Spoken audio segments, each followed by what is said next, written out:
inevitável, mas antes é necessário ter certeza de que se trata realmente do inevitável. Há ocasiões em que é mais sábio lutar contra o destino como um tigre capturado e outras em que é o mais sensato permanecer imóvel diante dele, como um gato junto à lareira. Resignar-se às circunstâncias, adaptar-se ao ambiente, render-se ao inevitável e aceitar o irrevogável, mesmo que de forma relutante, são atitudes tão aceitáveis quanto o uso decidido do livre-arbítrio. Faz parte da sabedoria aprender quando devemos enfrentar, destemidos, as dificuldades e quando devemos evitá-las por meio da paciência ou da astúcia. Existe um momento certo para todos os acontecimentos. Se estes vierem a ocorrer cedo demais, boas e más consequências poderão se mesclar, da mesma forma que se vierem a ocorrer tarde demais. No entanto, se tivermos a paciência de esperar pelo momento certo, e a sabedoria para reconhecê-lo, os resultados serão exclusivamente bons. O karma entra em ação tão logo ocorra uma adequada combinação de fatores. Esforçar-se para alcançar uma meta é louvável, mas resignar-se a abandoná-la se o destino for contrário à sua realização, não é a mesma coisa que simplesmente nada fazer e deixar essa meta totalmente ao encargo do destino. Eliminar em si próprio as causas evitáveis de infortúnios e problemas, mas suportar com discernimento aquelas que constituem o inevitável na vida humana não é o mesmo que não se ocupar dessas causas, aceitando cegamente seus efeitos como destino. Fazer tentativas na direção errada nos atrapalha, fazê-lo na direção certa nos ajuda. É inútil rebelar-se contra o destino, mas aceitá-lo e corrigi-lo é benéfico. Se em algumas ocasiões você deve resistir tenazmente aos desígnios do karma, em outras você deve submeter-se com resignação a eles. Se você não tiver aprendido a lição que o ensina a deixar que as coisas aconteçam quando tem que acontecer, cada esforço que você fizer no sentido de resistir a essas determinações só lhe acarretará uma dor adicional e desnecessária. Você não deve se rebelar cegamente contra elas. Saber qual o caminho a tomar às vezes é algo que você mesmo tem que deduzir. Nenhum livro pode lhe ensinar isso, mas sua intuição confirmada pela razão, ou sua razão iluminada pela intuição poderá fazê-lo. Você deve cuidadosamente distinguir tal intuição, da pseudo-intuição, que é um mero eco dos seus complexos emocionais, preconceitos inatos ou desejos que você gostaria de ver realizados. A primeira é o sussurro autêntico do seu superior. O eterno superior mantém registrado, por assim dizer, as inúmeras lembranças de suas diversas personalidades, de modo que elas existem e não existem ao mesmo tempo. Ele determina apenas o que você karmicamente mereceu durante essas vidas sucessivas, o que é sempre uma compensação justa das características que você tenha manifestado por meio de suas ações. E como eu superior é a origem desse ajuste kármico, pode-se dizer que cada um de nós é verdadeiramente seu próprio juiz, pois nunca devemos nos esquecer de que o eu superior é fundamentalmente o nosso eu central. Ele não é algo estranho ou distante de nós. De que adianta nos enganarmos com frases estimulantes a respeito da nossa liberdade para moldar a vida ou afirmações enfáticas a respeito de nossa capacidade para criar o nosso destino? A verdade é que o karma nos mantém aprisionados, que o passado nos cerca por todos os lados e que, quanto mais velhos ficamos, menor se torna o raio de ação da pouca liberdade que nos resta. Devemos, sem dúvida, fazer todo o possível para moldar o futuro e corrigir o passado, mas também devemos nos resignar a suportar com sabedoria o que irá nos acontecer, independentemente do que fizermos. Um fatalismo esclarecido e qualificado não nos conduz necessariamente à paralisia da vontade e à passividade do cérebro. Ele enfatiza que não devemos nos lamentar se nada pudermos fazer para mudar nossa sorte para melhor ou para pior, nem nos impede de querer modificá-la. Não, a submissão ao destino que a doutrina prega não é menos esclarecida e qualificada do que ela mesma. seu efeito sobre aqueles que não apenas acreditam nela, mas que também a compreendem é o de um equilíbrio entre a humilde resignação e a resistência determinada, a da avaliação correta de todas as situações de forma que o que é verdadeiramente inevitável e o que pode ser alterado pelo indivíduo sejam vistos como realmente são. Ela se submete à vontade de Deus, mas não nega a existência da nossa própria vontade. Podemos encarar a derrota com um espírito de amargo ressentimento ou de melancólico pessimismo. Ambas as atitudes são totalmente inúteis. Existe uma terceira maneira, bem melhor do que as anteriores, fazer com que a derrota sirva de ponto de partida para o nosso crescimento. Primeiro, isso pode ser feito, de bom grado, por meio de uma minuciosa autoanálise e uma sincera disposição de descobrir as falhas e admitir os erros. Segundo, pelo arrependimento por meio de ações visando reparar o mal feito e pela busca de uma nova perspectiva.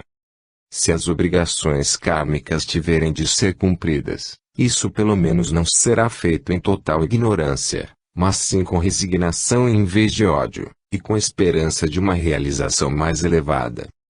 Você talvez tenha que aprender a se conformar com o que não pode controlar ou evitar.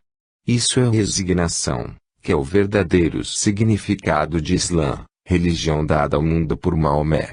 No entanto, mesmo que você tenha de aceitar certas coisas, isso não significa que essa aceitação implique a sua aprovação. Significa antes que você deve deixar de queixar-se ou de se preocupar com elas. Mesmo que sua intuição o avise de um acontecimento iminente que você sabe ser predeterminado e inevitável, isso não deve pedir que você faça todo o possível para se proteger e, desse modo, sofrer menos do que sofreria se não tomasse essas medidas. Esse aviso só pode ser útil e evita que você seja tomado pelo pânico que pode dominar as pessoas que têm medo do inesperado. Por vezes, o karma nos impõe provas e sofrimentos nada agradáveis de suportar. Não obstante, eles têm algo a nos ensinar, mesmo que seja apenas a velha lição de precisarmos encontrar uma vida interior mais satisfatória para compensar a transitoriedade e as vicissitudes da vida exterior. Não podemos evitar essas provas enquanto vivermos na Terra, porém podemos ter a esperança de compreendê-las e eventualmente até dominar as reações emocionais a elas. Nisso residem a paz e a sabedoria. Há sempre uma parte de nós ou de nosso destino que permanece totalmente fora do nosso controle. Não importa o que façamos, não conseguimos alterá-la. É então mais prudente reconhecer a inevitabilidade dessa condição do que desperdiçar nossa energia em uma luta inútil. Algumas vezes é possível até transformar isso numa vantagem para nós. Mas como saber que existe essa inevitabilidade, essa determinação do destino? Pelo fato de que por mais que você se esforce para alterar a condição existente, você não tem sucesso. Constatamos por meio da experiência que, interna e externamente, existe para nós um certo traçado do destino que deve ser cumprido. Inútil é a tentativa de ir além, sábio é aceitar permanecer dentro dos seus limites. Devemos deixá-lo entregue à direção principal que nossa vida mental e física precisa tomar. Os pensamentos que mais irão nos perturbar e os principais acontecimentos de nossa vida já estão delineados nesse traçado. No entanto, nada é arbitrário com relação a isso, pois os pensamentos e os acontecimentos estão relacionados, e ambos estão por sua vez ligados a um nascimento anterior na longa série que forma a vida humana neste planeta. Se é assim que a sua vida tem que ser, se assim estão distribuídas as cartas do seu destino e se a voz interior lhe ordena que aceite a situação depois que a voz exterior o conduziu a infrutíferas tentativas de alterá-la, deve haver então uma razão clara para que as coisas sejam dessa maneira. Tente descobrir que razão é essa. Aceite plenamente e sem hesitar o karma que você criou, abstendo-se, inclusive, de pedir que seus pecados sejam perdoados, pois esse karma é apenas um resultado justo. Em vez disso, peça que lhe seja mostrado como superar a fraqueza que originou. Quando você aceita o sofrimento por acreditar que ele contém uma mensagem que você precisa aprender, você é capaz de suportá-lo com dignidade em vez de amargura. Precisamos aprender a aceitar as situações, a renunciar voluntariamente ao que o destino decidiu tirar de nós. Tal aceitação é a única maneira de encontrar a paz e o único caminho efetivo em direção à felicidade duradoura. Precisamos deixar de encarar nossos bens pessoais e nossos relacionamentos como algo permanente. Há forças que predeterminam nosso destino e precisamos saber, como Napoleão, quando vencer batalhas pela retirada, submetendo-nos à determinação do destino. No último capítulo do livro Tidente Ashing Beyond Yoga, uma técnica utilizada pelos melhores pugilistas era recomendada como um excelente princípio para enfrentar os golpes inevitáveis de um mau ciclo kármico. Outro exemplo desse ponto que nos poderá ser útil é o jiu-jitsu, cujo princípio é conquistar o adversário cedendo a ele de uma forma tão habilidosa que ele se vê forçado a usar a própria força para derrotar a si mesmo ou para causar dano aos próprios músculos. Desse modo, podemos vencer um mau karma impossível de ser alterado, sujeitando-nos a ele durante algum tempo, mas depois extraindo dele uma grande sabedoria e uma transformação que nos possibilitam uma maior elevação. Depois que você tiver feito essa entrega, feito o possível como ser humano, entregando por completo os resultados ao eu superior, quando tiver analisado repetidamente suas lições e as tiver levado para dentro do coração, o problema não será mais seu. Você estará livre dele, mentalmente liberado de seu karma, qualquer que seja a situação externa. Você saberá, então, que o que quer que venha a acontecer será, em última análise, para o bem. Uma situação matrimonial complicada poderá por si só mudar totalmente para melhor ou, ainda, um segundo casamento poderá vir a ser mais feliz, se houver uma melhora significante dos pensamentos, capaz de alterar o karma em questão. Você não se libertará karmicamente de um relacionamento desagradável enquanto não tiver se libertado mentalmente de todos os pensamentos e atos negativos relacionados com ele. Somente então, as forças kármicas externas o libertarão ou lhe será mostrarão internamente como conseguir isso. Não é necessário que você permaneça casado para pagar um débito kármico, mas por outro lado, você também não é livre para seguir seus desejos pessoais neste campo. É um erro julgar que esse débito deva continuar a ser saldado até o final da vida. No entanto, ele deve ser pago para que sua vida e seu caminho interior não sejam obstruídos. Somente a voz da sua consciência mais profunda poderá determinar esse momento.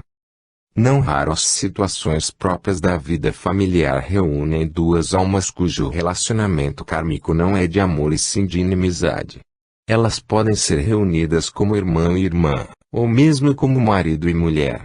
Qual deve ser a atitude filosófica de uma com relação à outra?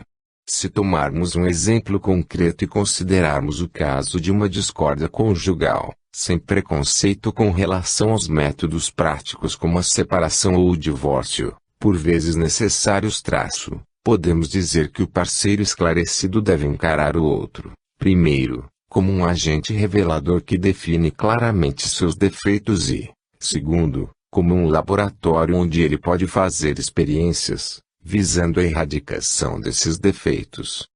Assim sendo, se a esposa frequentemente tem acessos de raiva, ou é exageradamente ranzinza, o marido não deve permitir que essas provocações estimulem sua raiva e sim seu autocontrole. A falta de consideração da mulher não deve despertar uma atitude semelhante nele e sim um respeito ainda maior. Dessa maneira, a situação provocada pela conduta da esposa pode ser transformada em uma oportunidade para que coisas mais elevadas ocorram. Cada briga doméstica, por mais insignificante que seja, deve fazer com que o marido revele parte dos aspectos divinos que tem dentro de si. Mesmo supondo que os dois sejam radicalmente incompatíveis um com o outro, e que mais cedo ou mais tarde terão que se separar, A infelicidade assim causada deve ser usada pelo parceiro esclarecido para que ele se mostre mais determinado a não depender das coisas externas para ser feliz e a se apoiar mais nas alegrias interiores, que somente a parte superior da mente é capaz de produzir.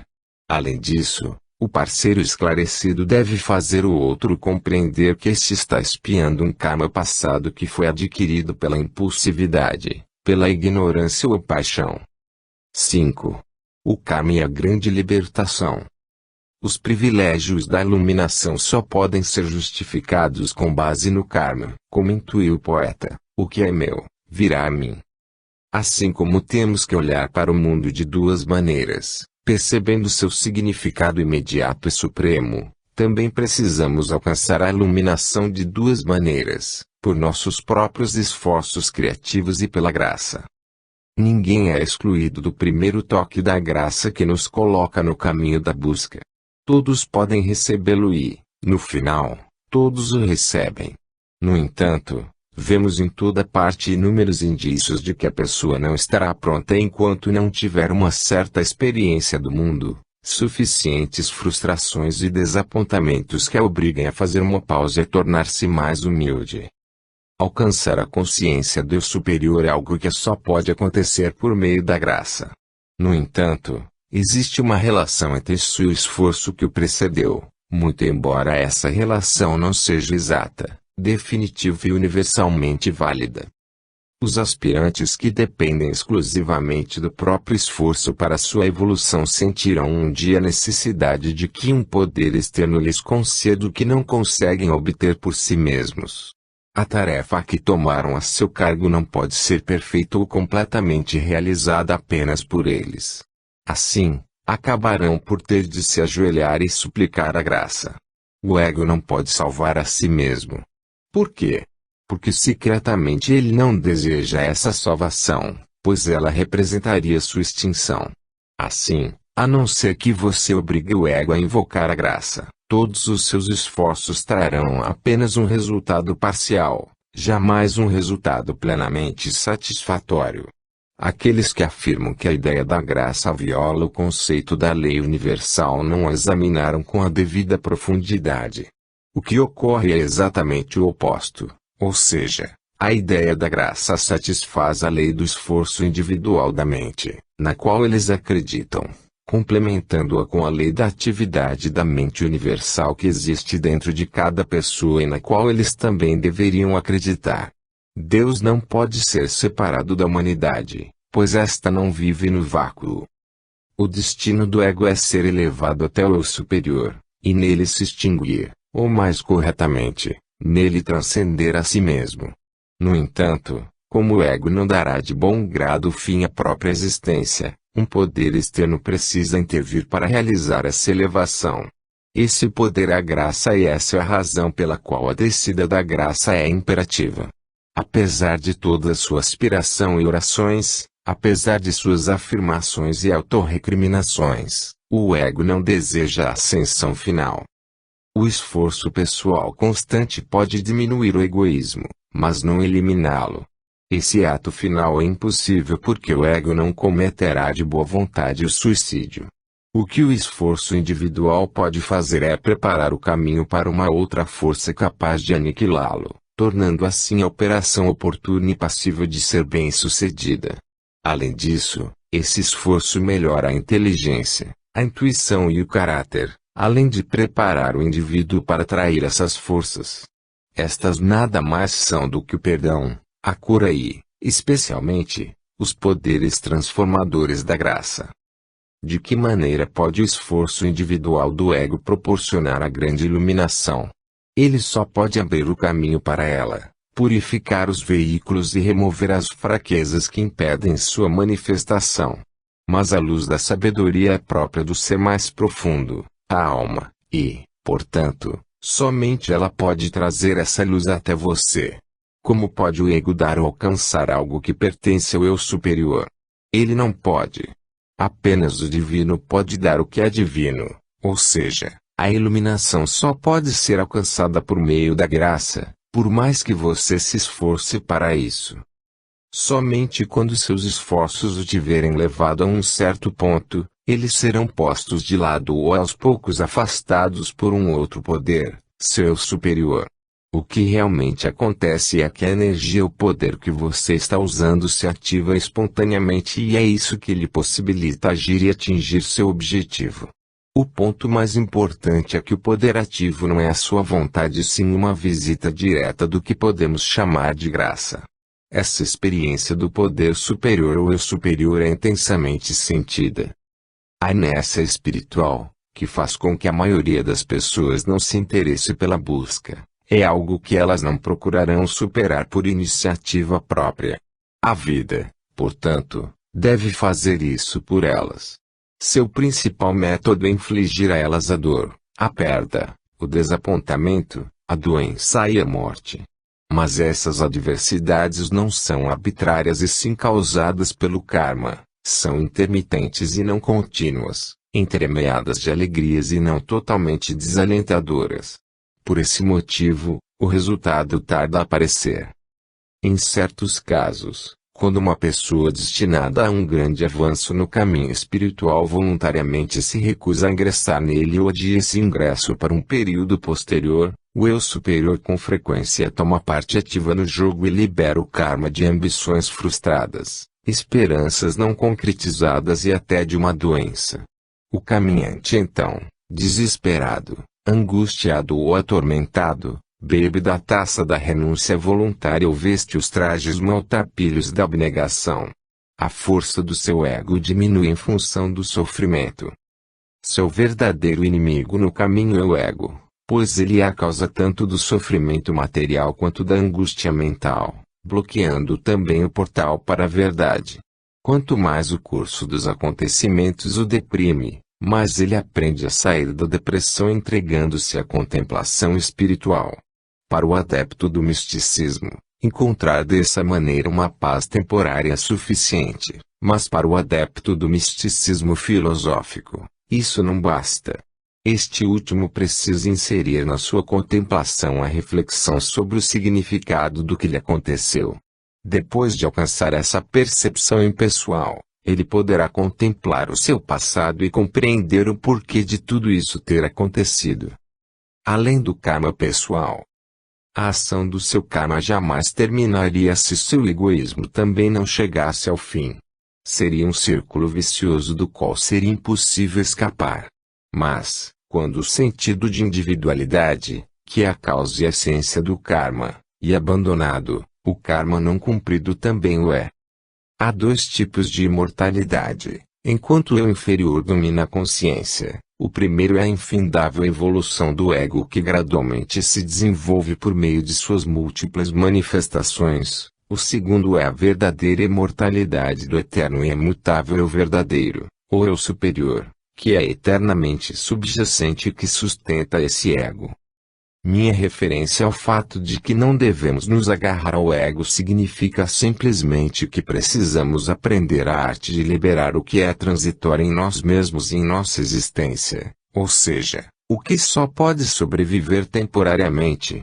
A verdadeira individualidade, a sensação e o sentimento de simplesmente existir, não pode perecer e é a verdadeira imortalidade. A ninguém é pedido que deixe de gostar e de se interessar pelas coisas, todos podem continuar a apreciá-las, desde que se compreenda que são transitórias e não se iluda ao ponto de supervalorizá-las. Os profetas apenas dizem que a vida eterna não pode ser encontrada nas coisas. Poderia haver esperança para a humanidade se não existisse a graça, apenas o karma.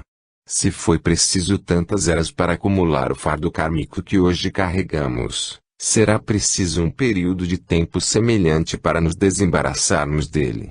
A difícil tarefa continuará através de cada reencarnação, até que cada um de nós morra repetidas vezes, a não ser que o responsável pela acumulação do karma, o ego, não esteja mais presente. Mas, é impossível eliminar o ego por seus próprios esforços. Isso se torna possível pelo não esforço, por sua rendição, por permitir a entrada do poder superior e por deixar de reivindicar uma identidade pessoal. Quando isso acontece, é por obra da graça e não uma realização nossa. O segredo supremo da graça não pode ser desvendado por aqueles que desconhecem que as encarnações anteriores contribuem para ela. Algumas pessoas só a recebem após anos de ardente aspiração e muito trabalho, ao passo que outras, como Francisco de Assis, a recebem sem terem aspirado por isso. Os candidatos comuns não podem se permitir aventurar-se nessa questão, nem correr o risco de desperdiçar uma vida inteira esperando pela improvável visita da graça. Seria melhor que eles se oferecessem por inteiro ao eu superior, a ele dedicassem sua vida e entregassem seus amores, numa arrebatadora paixão pelo eu superior, se quiserem que o poder da graça desça sobre eles. Se forem incapazes de se entregar tão inteiramente, há uma segunda opção, que é encontrar alguém que tenha recebido a graça divina e por ela tenha sido transformado interiormente. Que se tornem seus discípulos, pois terão mais chance de a graça descer sobre eles do que se caminhassem sozinhos. O anseio de nos libertarmos das limitações do destino pessoal e das circunstâncias externas compulsórias só pode ser satisfeito se perdermos a consciência do tempo.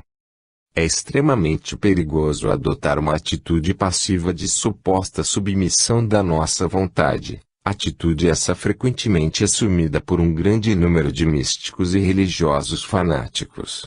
Existe uma profunda diferença entre uma vida de pseudo-renúncia e uma vida de verdadeira dedicação. É fácil desvirtuar a frase "seja feita a tua vontade". Jesus, por meio do seu exemplo, conferiu a essa frase um significado firme e positivo. Por conseguinte, ela será mais bem compreendida se atribuirmos ela o seguinte significado: tua vontade será feita por mim. Uma ampla experiência revelou quantas foram as pessoas que degeneraram em um fatalismo degradante na ilusão de que estavam cooperando com a vontade de Deus, quantas foram aquelas que, em razão da própria ignorância, negligência, fraqueza e más ações, não fizeram nenhum esforço para corrigir as consequências dos seus atos e, portanto, tiveram que suportar o peso total do sofrimento envolvido. Quantas deixaram de aproveitar a oportunidade oferecida por esses sofrimentos para que reconhecessem que eles se originaram de seus próprios defeitos ou falhas e fizessem a tempo uma autoanálise para tomar consciência deles e assim evitar a repetição do mesmo erro. É extremamente importante seguir esse conselho. Muitos aspirantes, por exemplo, sentiram que o destino os obrigou a executar tarefas inúteis em ambientes desarmoniosos. Mas quando seu entendimento filosófico amadurece, eles começam a perceber o que antes não conseguiam ver, ou seja, o significado kármico mais profundo dessa tarefa, a verdadeira função educativa ou punitiva daqueles ambientes.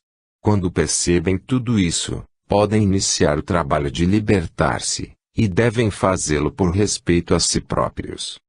Cada vez que você pacientemente afasta um pensamento errado ou tolo, você aumenta sua força interior. Cada vez que você corajosamente enfrenta a adversidade, fazendo uma avaliação tranquila e impessoal da lição que ela encerra, você amplia sua sabedoria interior.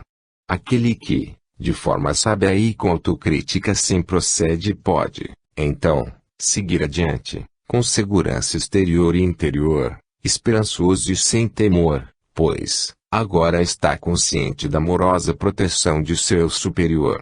Se você se der ao trabalho de compreender, de um modo inteligente, as lições educativas ou punitivas que os males da vida encerram, você poderá então, e somente então, dominá-los, se no exato momento em que eles surgirem você se voltar imediatamente para dentro de si e compreender com firmeza que a divindade em seu interior lhe oferece refúgio e harmonia. Esse duplo processo é sempre imprescindível e as falhas da ciência cristã são parcialmente consequência do fato de ela não compreender essa necessidade.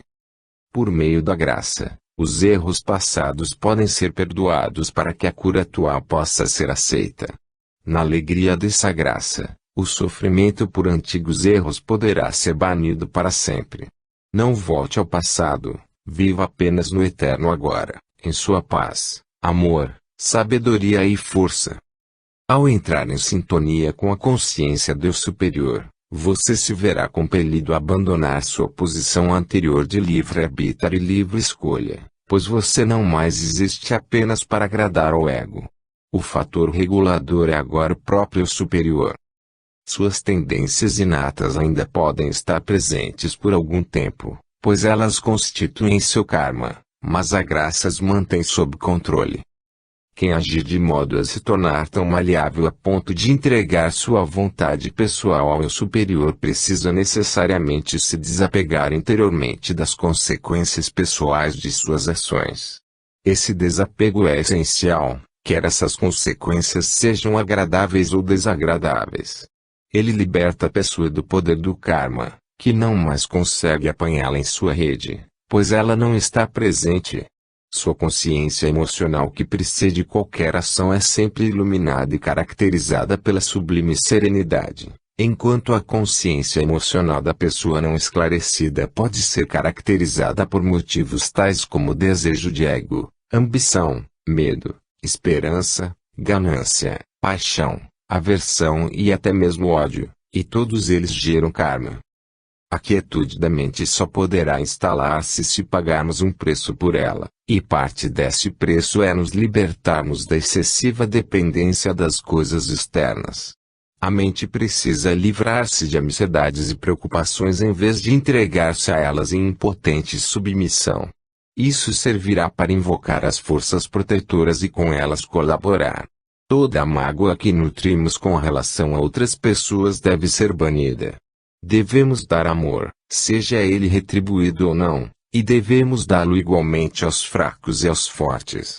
Uma rica compensação interior aguarda os que são capazes de perseverar nessa atitude. O karma só entra em ação se o registro kármico for suficientemente forte e duradouro. No caso do sábio, pelo tato de ele tratar a vida como se fosse um sonho, e de ver além das aparências, todas as experiências são apenas superficiais. Sua profunda mente interior permanece intocada por elas. Por conseguinte, ele não cria nenhum karma a partir delas e, quando abandonar o corpo, por ocasião da morte, poderá encerrar para sempre o ciclo de nascimento e morte.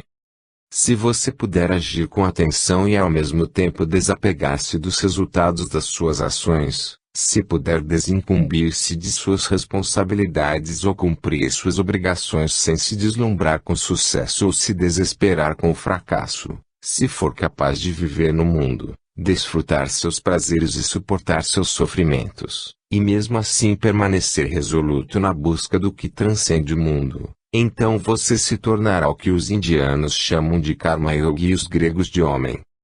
Quando você tiver compreendido adequadamente o significado de seus sofrimentos e feito de forma correta os ajustes necessários no caráter, no entendimento e na ação, você poderá encontrar e manter aquele equilíbrio mental que é sinônimo de paz interior.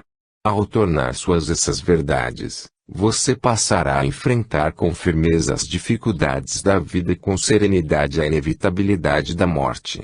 Desse modo, você aprenderá a estar com o coração destemido diante das dificuldades terrenas e com a mente serena em meio às alegrias mundanas, não porque você busque, como avestruz, esquecer as dificuldades ou rejeitar as alegrias, mas sim porque você procura entendê-las de maneira sábia. Segundo afirma um texto mongol, aquele que experimenta a alegria e o sofrimento com a mente tranquila tem profunda espiritualidade, embora exteriormente possa parecer uma pessoa do mundo. É fácil confundir essa serenidade com uma mera presunção ou um otimismo superficial. Não se trata de presunção por existir uma consciência tanto dos defeitos de quem a possui quanto dos infortúnios da humanidade. Nem se trata de otimismo superficial, pelo fato de essa serenidade originar-se da verdade e não de uma ilusão emocional. Trata-se de uma qualidade que emerge após uma longa prática filosófica. Ela sorri apenas porque compreende e não por estar se deleitando com uma boa sorte temporária. Ninguém consegue eliminar o karma simplesmente por negar intelectualmente a existência dele, como fazem os adeptos de determinadas seitas. No entanto, se eles primeiro enfrentassem seu karma com determinação, lidassem com ele, utilizassem-no para se aperfeiçoar e se desenvolver, e somente então reconhecessem a qualidade ilusória dele a partir do ponto de vista fundamental, a atitude deles seria correta. De fato, a tentativa dessas pessoas de rejeitar prematuramente o karma revela a disposição delas de se rebelar contra a sabedoria divina, de empreender uma busca míope e egoísta de uma conveniência de momento, à custa de negligenciar o dever de crescer espiritualmente. Resolva todos os assuntos da melhor maneira e, então, entregue o resultado ao destino e ao eu superior. De qualquer modo, não há nada mais a fazer. Você pode modificar seu destino, porém certos acontecimentos são inevitáveis, porque o mundo não nos pertence, mas sim a Deus. Você não pode saber antecipadamente quais são esses acontecimentos, portanto precisa agir de forma inteligente e intuitiva. Mais tarde você poderá descobrir quais são esses acontecimentos e aceitá-los. Não importa o que possa ocorrer, o eu superior estará presente e o ajudará a passar pelas dificuldades. Tudo o que acontece no que diz respeito à sua vida material acontece ao seu corpo, não ao seu verdadeiro eu. O pior é quando outras pessoas dependem de você. Mesmo assim, você deve aprender a confiá-las aos cuidados amorosos do eu superior, em vez de tentar colocar toda a carga sobre os seus próprios ombros. Se ele pode cuidar de você, pode cuidar deles também. Fim.